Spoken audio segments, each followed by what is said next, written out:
Are you a pleaser? Are you a fixer?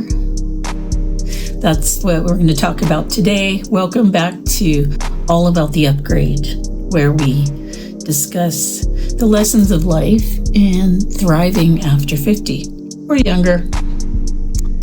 I've been writing down a lot of my thoughts because I don't always have the opportunity to videotape what I'm thinking as I'm thinking. So anyways, let's get started. If you feel like you've been a pleaser, it's basically kind of you is it validation? Is it approval that we're seeking? And why? What sets up that kind of behavior? And for me in particular, it's because I've always been a performer. So I have been performing on stage since I was 3 years old. So let me entertain you. So as a performer, dancer, actor, singer, etc., basically in the arena of pleasing people, whether it be a happy character, or even a villain. Even the villain evokes a reaction in people that makes you relatable or relate to it, or you feel validated because you're like, oh yeah, the villain did that and that's good or bad or whatever. I've actually always kind of liked some of the villains, but that's another episode. And even the happy characters kind of also validate us and soothe us and, oh, the good guy won. So as performers, we want to get a reaction out of people and we want to make them feel something, make them feel changed by the end of the performance, have an epiphany of like, oh, wow, that I had a time like that where I can relate to that character. So, and with that, we feel like we did something. We fixed something. We brought light to something for somebody. And that's a good thing. It's a really good thing.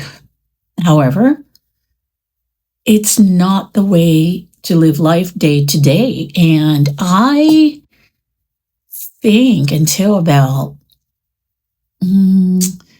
maybe in the last 5 to 8 years, I became aware of this modus operandi, this MO in me, and also understood that in some weird way, it's a sort of form of control. So controlling an outcome. And I've really, really, really been working on that. I don't do that anymore. And if I do, I try to really be aware of it because it caused me to not have firm boundaries. And then not by having, I can't talk, and not having these boundaries, I let people in and I let people have second chances, people that I shouldn't have had let in the first place. So I began to respect myself more. And that's the biggest gift, is you have to respect yourself. But it takes a lot of work to get to that place, to figure out, what am I doing wrong? What could I do better? I don't like the word wrong. But what could I do better? And I realized that I'm not performing for people.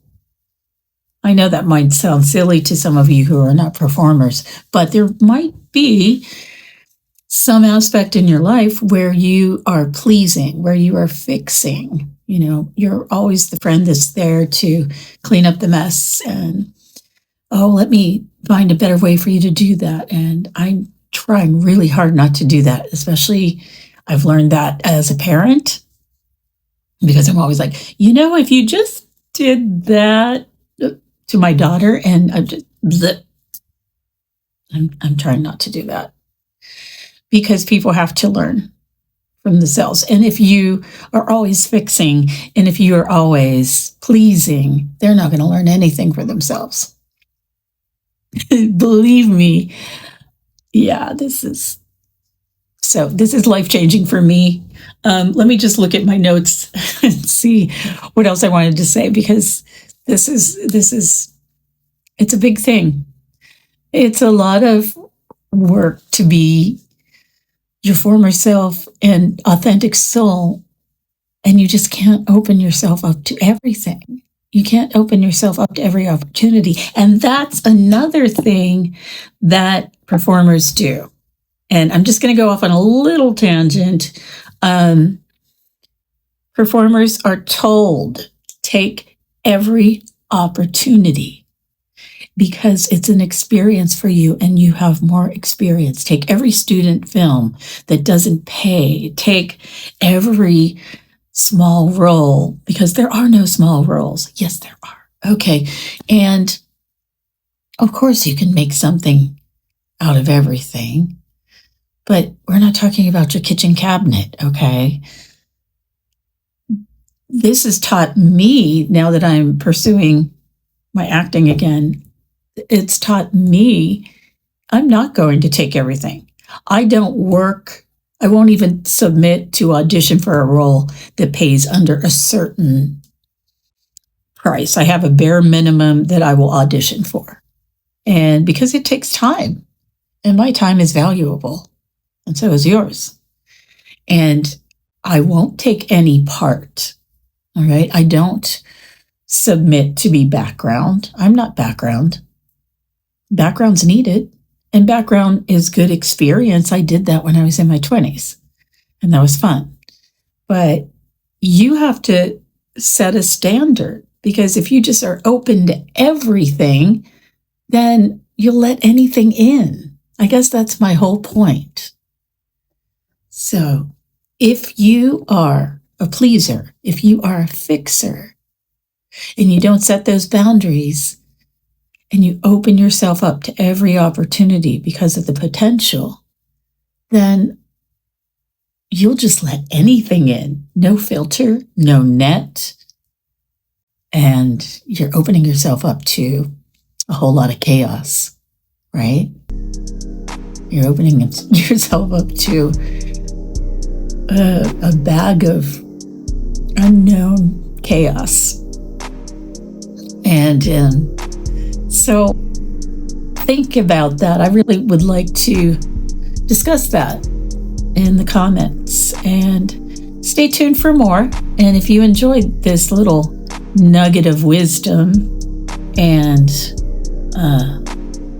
deep thought, then please like, share, subscribe, and leave a comment.